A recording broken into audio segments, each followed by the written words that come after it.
It's a lovely morning here on Wake Up at 19 minutes after the hour. Good morning. I'm Jeff Blackwell along with Gabby Smith and David Dawson. We're so delighted to be with you this Thursday. And we are delighted to have Ben Clapper join us. You've heard his name before. He's with Louisiana Right to Life. Good morning, Ben. You a sight for sore eyes. Great to see you, Jeff. Happy Mardi Gras. Great to be with all of you. Yes, indeed. Well, thank you very much. By the way, I got to do a quick family check because you got the prettiest family. How's Kristen and the girls doing? They're good. I have the prettiest family because they all look like my wife, Kristen. I have 4 daughters, and the oldest is now 16, down to 9. So Really? they're getting older. Wow. Yeah. So, but everyone's doing well. Jeff, you'll be happy to know my oldest is still acting. You know, you've done some voice things with her. So yeah, she's got she's in an upcoming play at Hannon here in Covington. So, oh my goodness! Oh, wow. Thank you for Yeah, sharing that with great. us. That's so beautiful. And you know, we actually did a little radio spot together. Yes. She takes direction very well. Gabby was in charge of that. No That was kidding. so much fun to have Ben's girls in the studio, and I think they had a blast, and that's a memory I'll never forget. So it's such a joy. I can't believe she's 16, but we could go on and on, Ben, because Yep. we have some serious things to talk about here. Yeah. Sure. So- Absolutely. Yeah. Great to be on, guys. Okay, good. So it is our pro-life persuasion segment here, and we want to jump into really discussing when you come across people who are, pro-abortion versus pro-life, kind of help us get through a conversation without throwing stuff at one another. Right. Yeah. Throwing stuff at them is a bad idea, Jeff. Yeah. So don't do that. But, today, obviously, we do kind of this in little segments together over the course of the year. Today, I want to just think about how do we simplify the issue with the people that we're talking to. The issue of abortion, when you talk about it with somebody, it may seem daunting to have this conversation. There's so many issues. There's so many things that people have in their background or politics that we want to say, how can we simplify this issue so it's the most effective? Because you probably have limited time as well. True. And we believe the best way to do that is to reduce the question as best as possible to one question. Oh. What is the unborn? And to us, if you can even get someone to ask that question, what is the unborn, then you've made so much progress, because too often people who may support abortion or may even be lukewarm, they may be assuming without saying as much that the unborn is not human, is not valuable. Right. Now, we know the unborn baby is valuable, but we have to help people to see that. Mm-hmm. So, and that is a great point, because to put the question that way, and if you get a response, well, what is unborn? It's just a clump of cells. I've heard that before. How do you even have a comeback for that? Yeah. Well, I think so we have to help them understand what is the unborn. The best strategy that we encourage people to use is something we call trotting out the toddler. And this is that when anyone gives you a justification for abortion in a obviously friendly way, you come back to them and ask them, would their justification for abortion be a sufficient or an okay reason to end the life of a toddler or an infant for that same reason? Right. Now, that sounds kind of silly and kind of common sense, but it can really simplify the issue. Actually, neat thing is, last week I was in a bank and we were meeting with a banker for Right to Life. So obviously I come in as the pro-life guy and I'm talking to the banker. Well, she begins to tell me how she, who's just this normal Catholic person, regularly talks to people in her normal life about abortion. We didn't know each other at all. And she says a guy who's a friend of hers found out that she's pro-life. And this guy says, well, aren't you all about women's rights? You're a professional woman. You do all these things. And she says, well, I'm all about equal pay for women. I'm all about these other things. But let me ask you a question. Is it a woman's right to end the life of her toddler because that toddler is crying, screaming, or is upset about all these reasons? And that guy says, well, of course, no, you can't do that. Right. And then she says, well, what's the difference with the unborn baby? Yeah. That's what it all comes down to, is the world has put this wall between the unborn baby and the born baby. Yeah. People would never do to born children what we do in America to unborn children. And our job is to politely try to kind of expose this bogus, arbitrary difference between the two of them.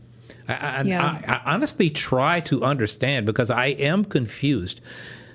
I really am confused on the other side, I guess you could say, of the argument. But if you're talking about the unborn and you're saying it's a group of cells, well, what is it gonna be? I mean, it's not gonna be a chair. That's the part I don't quite understand, is like, when does it? It's the beginning of a life, and that's I genuinely don't understand that other side. Yeah, of the argument, Dave, and I would have to ask that.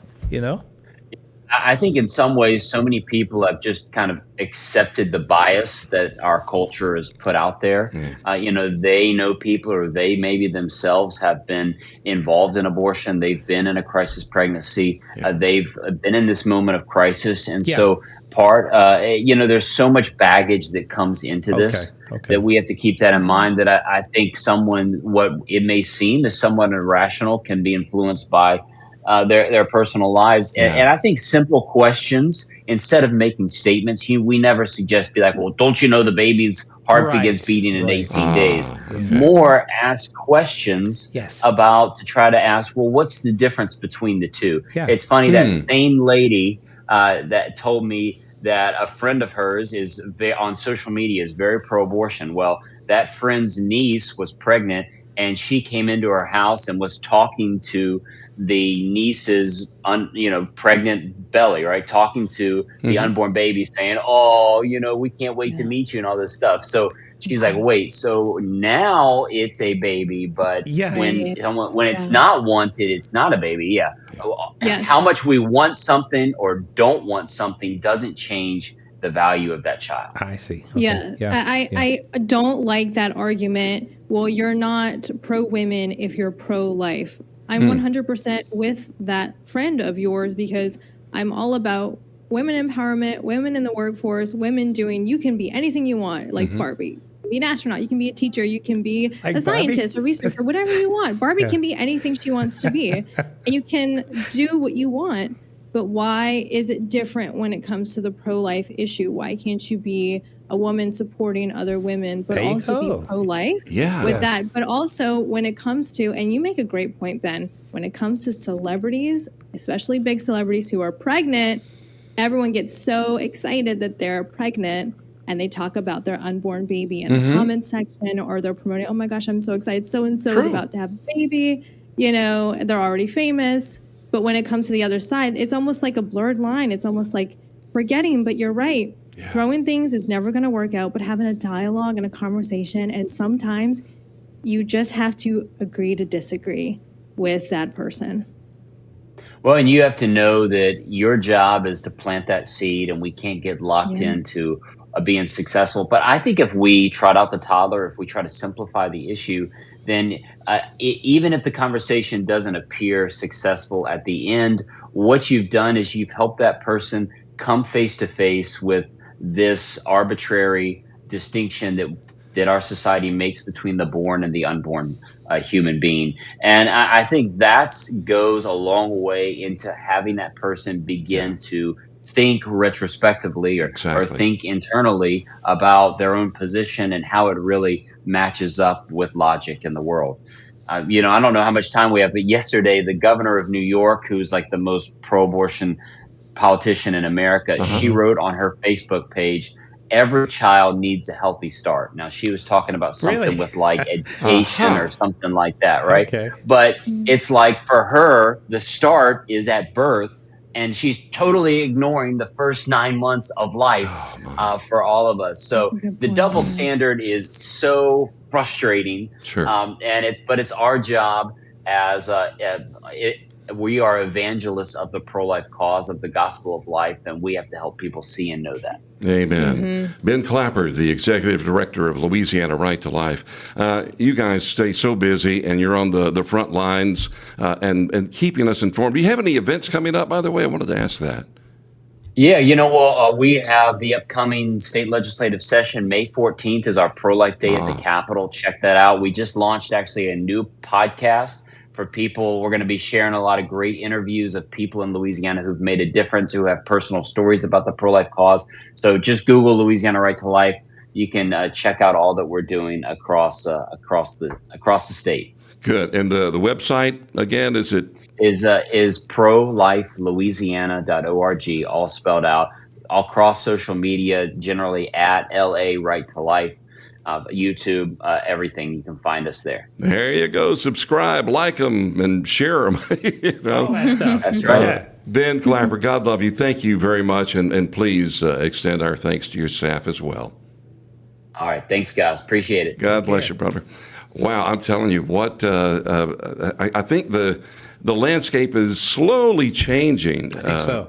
And it's because of the conversation. I think so. And I think it's important to have those conversations, but Absolutely. also be educated on it, because sometimes it just takes being educated on it and saying, I don't know much about this issue, and learning a little bit more, doing your own research, having that peaceful dialogue. That's right. And learning a little bit more about other people. I like the asking of questions. That is wonderful. Yeah, good tip there. All right, we'll continue our conversation about family and pro-life things. Dave Dawson Jr. joins us after the break. It's 1:30 here on Wake Up.